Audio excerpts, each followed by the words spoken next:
like to do a part 2 to this POA meeting that we attended, but I want to take it a little sideways and say, what else did we really learn from POA? And I want to say they really conveyed a very strong message to all the manufacturers that were represented in the room. And boy, there wasn't many missing. I mean, you name them. There were Sharp, Ricoh, Konica Minolta, Kyocera, HP, US Bank, on. I could go on and on. And the message is very simple. What POA was doing was telling their people being divergent is the answer.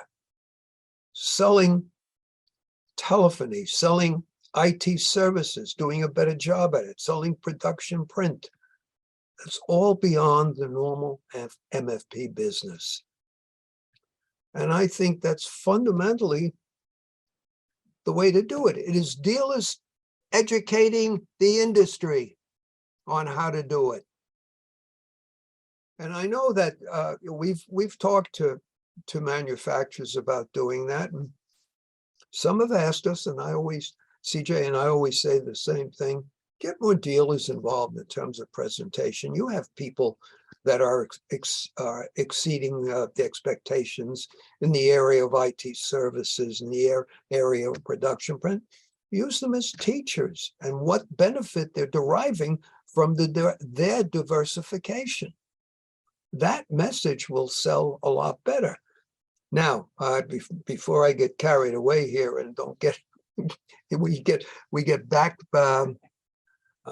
we got meetings coming up where that may be the case. We have a meeting to attend for Epson, looking forward to. We got a meeting to attend for Ricoh and looking forward to that as well. And I'm hoping that we see some of that. And if we don't, then I think, unfortunately, they lost out on an opportunity. Now, that's not to say the meeting won't be good, because I have to tell you, the Kyocera meeting was a very good meeting. I thought what Oscar Sanchez did and the way he made it so important to the dealers is he had all his heads of departments up on the stage. And he invited the dealers to ask their questions. He didn't ask anybody to write a question in advance. How do you send a question in advance if you don't even know what's going to be, what the subjects are? That to me makes no sense at all. So what you do is you have everybody up there and say, fire away. Now, whatever the question was, he had the appropriate person who was in charge respond. He would say, hey, why don't you handle this one, you handle them? And it was great. And it was good for the dealers because typically what the dealers do, they work through their DSM, their regional manager, and they know Oscar, right? And of course, the national sales manager, the national dealer or VP of dealer sales, they know. But they don't really contact or really get much contact with these other people. To hear from them is a good thing, and to make them aware of what is going on. And obviously in a great position to answer whatever question that they have.